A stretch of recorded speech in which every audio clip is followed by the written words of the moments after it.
For this next step, we're going to begin the fade line. So we're going to still continue to use our clippers.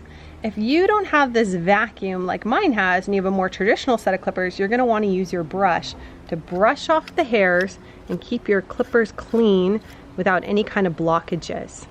I brush my hairs right off into this hair cutting cape. It's really convenient. It gathers all the hairs so it's mess free. Super easy cleanup. Next, to begin our fade, we're going to use our attachments. You start with the smallest attachment that comes in your kit. For me, that's a 3mm 1/8 inch. So I'm going to go ahead and pop that on and make sure it's on there nice and tight and that it's straight and not crooked. Okay, so for this part of fading, we're going to start right at the line that we drew on his head. And we're going to go up just a tiny bit. That's the trick. We're doing little steps now, like stair steps.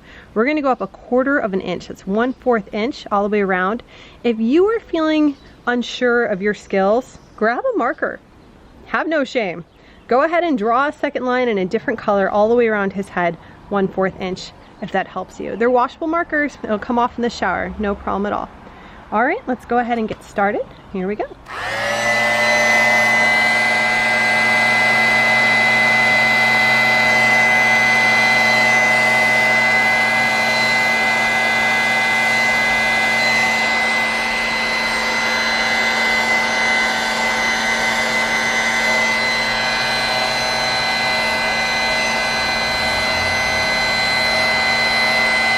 You might find it helpful to tilt his head, so using your non-dominant hand to move his head and tilt it so you can get a better view of the work that you're doing. And for me, I like to go around the head a couple times, so I'll go over my work just to make sure I got all the hairs. The ears are kind of a tricky part. You gotta pull that ear down. And there you go.